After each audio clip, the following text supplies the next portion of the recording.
অনেকেরা তো এন বোঝে না, বাবা যে নাই, ওরা তো বলবে বাবা আবার আসবো, বাবা ঠিকই মজা নিয়ে আসবো। প্রাথমিকভাবে পরিবারকে 5 লক্ষ টাকা সাহায্য দেওয়া হবে। টাকা দিলেই কি সব হয়ে যায়? একটা ক্ষতিপূরণ দেওয়া দেখি হইলেই।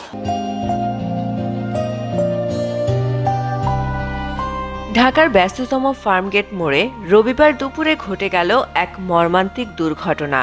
কৃষিবিদ ইনস্টিটিউটের সামনে মেট্রো রেলের উড়ালপথ থেকে একটি ভারী বিয়ারিং প্যাড খুলে পড়ে। এতে মৃত্যু হয় আবুল কালাম নামের এক পথচারীর।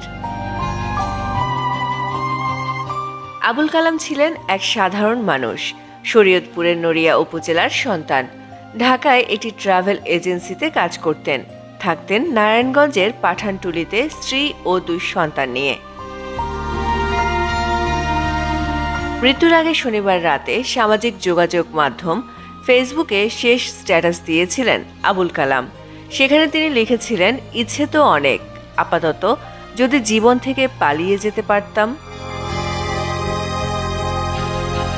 সকালে কাজে এসেছিলেন রাজধানীতে, কে জানতো এটাই হবে তার জীবনের শেষ যাত্রা।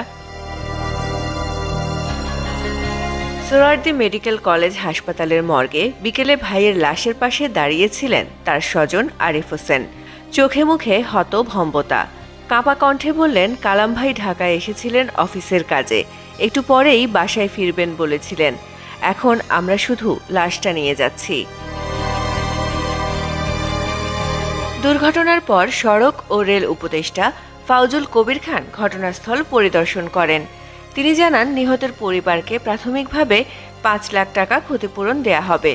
পরিবারে কর্মক্ষম কেউ থাকলে মেট্রো রেলে চাকরির ব্যবস্থাও করা হবে। প্রাথমিকভাবে পরিবারকে 5 লক্ষ টাকা সাহায্য দেওয়া হবে। এরপরে নিহতের পরিবারে যদি কোনো কর্মক্ষম থাকে তাকে মেট্রো রেলে চাকরি দেওয়া হবে। টাকা দিলেই কি সব হয়ে যায়? একটা ক্ষতিপূরণ দেওয়া দেখি হইলেই।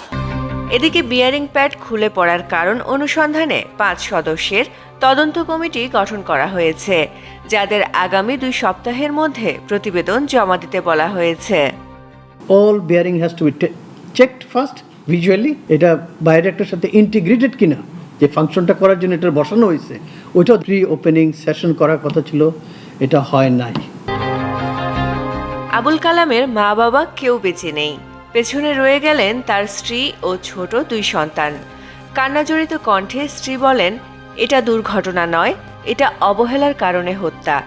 টাকা দিয়ে ও চাকরি দিয়ে কি আমার স্বামীকে ফেরত পাওয়া যাবে? আমি চাই যারা দায়িত্বে অবহেলা করেছে তাদের শাস্তি হোক। আমি সরকার সবার একটা জিনিস ঘোষণা করছি, আমার হাজব্যান্ডের মতো যেন কেউ এমন না হয়, কে যেন স্বামী আর সন্তান হারা নয়। বিশেষজ্ঞদের মতে মেট্রো রেলের ভায়াডাক্টে নকশাগত ত্রুটি থেকেই এই দুর্ঘটনা। রাবারের বিয়ারিং প্যাডগুলো পিলারের সঙ্গে দৃঢ়ভাবে আটকানো না থাকায় সেগুলো খুলে পড়তে পারে। প্রতিটি বিয়ারিং প্যাডের ওজন প্রায় 140 থেকে 150 কেজি। এগুলোই উড়ালপথ ও পিলারের মধ্যে ভারসাম্য রক্ষা করে। আজ একটি প্যাড খুলে পড়েছে, সেই ভারসাম্য হারিয়েছে এক পরিবারেরও। MCTV, US.